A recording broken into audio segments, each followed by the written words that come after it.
I'm Tian Wei with On-Site at COP15 World Insight Special. With the UN Biodiversity Conference in progress now in Yunnan, will cooperation on tackling climate change and biodiversity degradation become common ground for China and the U.S.? The Biden administration tried to clarify over the past few weeks its China policy. The meeting between senior Chinese diplomat Yang Jiechi and U.S. National Security Advisor Jake Sullivan in Zurich has been described as constructive.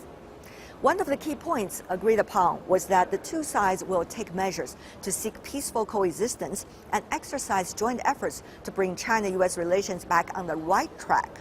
But will actions match these promises, with the two countries' presidents likely to speak via video link?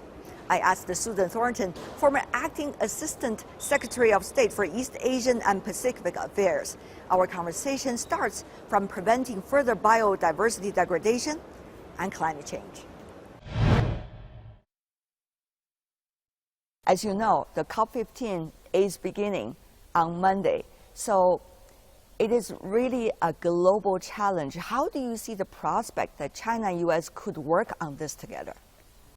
Well, you know, U.S. and China had so much cooperation on environmental issues during previous administrations. And with not only the COP15 in Kunming on biodiversity, but also the COP26 coming up in Scotland on the climate change issue, I think there's a lot of scope for cooperation, and absolutely the U.S. and China have to work together. This is the most urgent thing that we face after we get through the pandemic. And I think we really owe it to our younger generations to focus on this topic.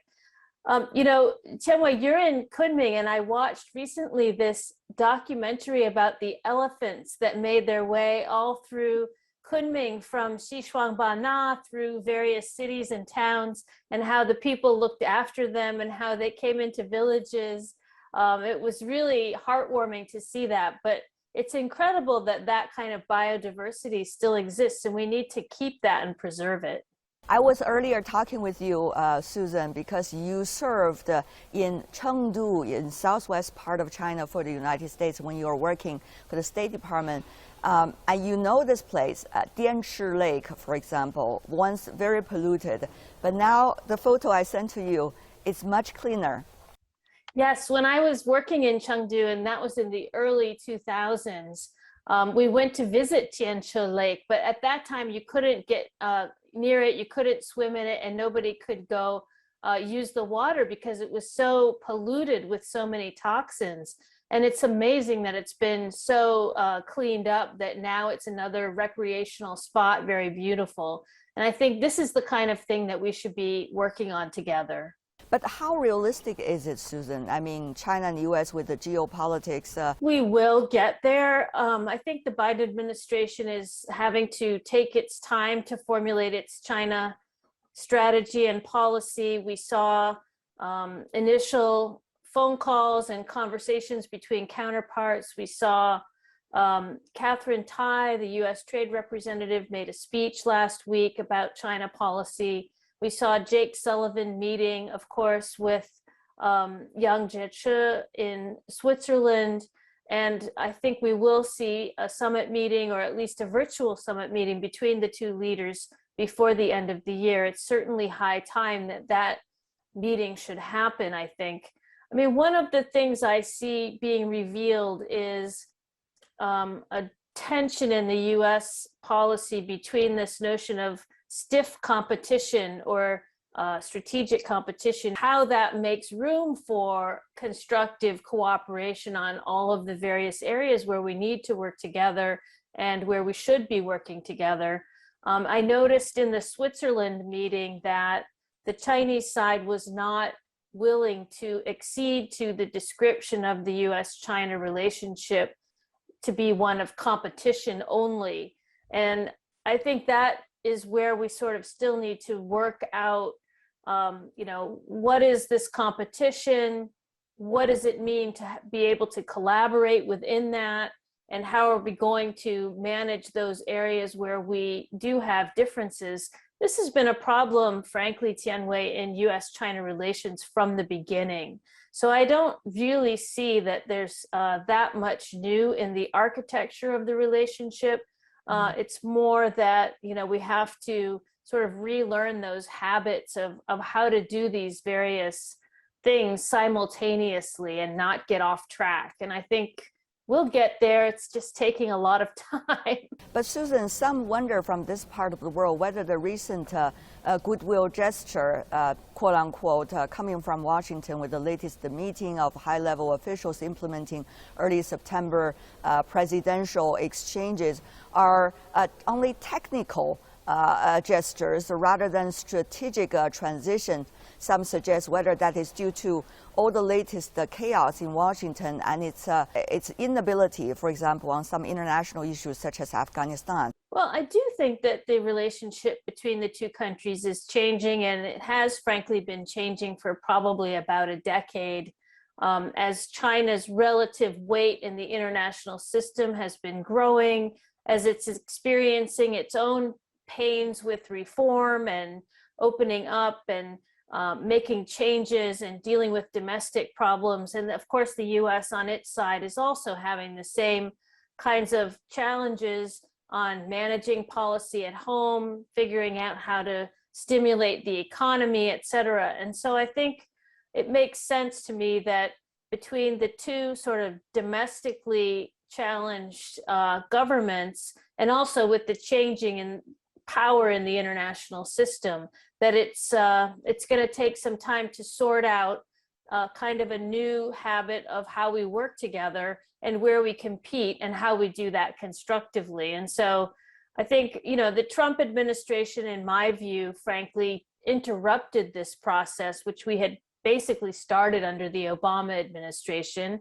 And I think, in my view, used the strategic and economic dialogue to good effect to try to sort out where all these areas were, where we can work together, where we're competing, and how we're going to manage frictions and conflicts. And so, we didn't really have much communication during the Trump administration. Now we've got to figure out how to restart it in an even more difficult environment in both of our countries.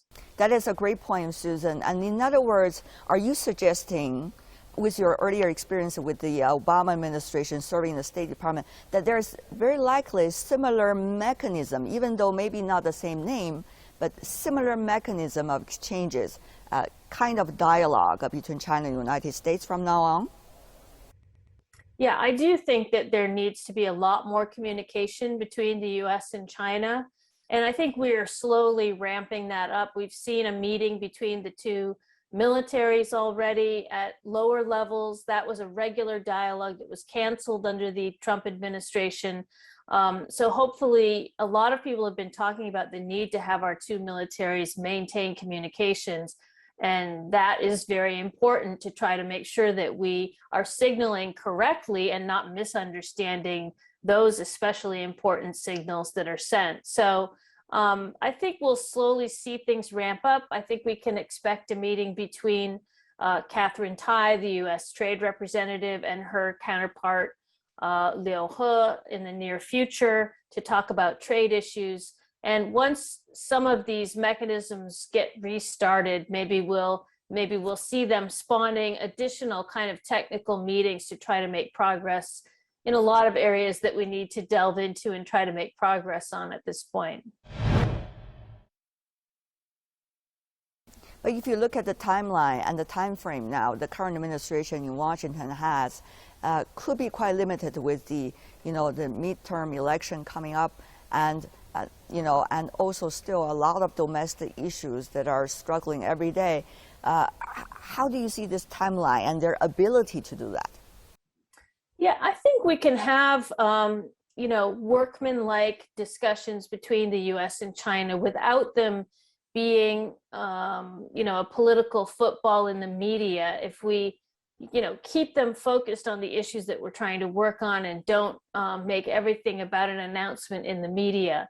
The problem is that we both have very fraught political seasons coming up over the next year, and it does make it a little bit more high stakes and maybe a little bit more difficult to do things behind closed doors. But I hope that we can start to get some pragmatic discussions going about some of the areas where we're kind of stuck, and it's very counterproductive, the place where we've ended up.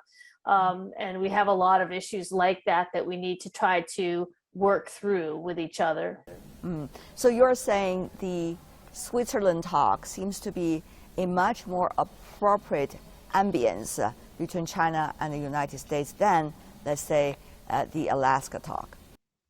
Yeah, I mean, I am always a fan. In diplomacy, you need to create some space in order to discuss what the constraints are on both sides and to try to figure out if there's some overlapping area to move forward.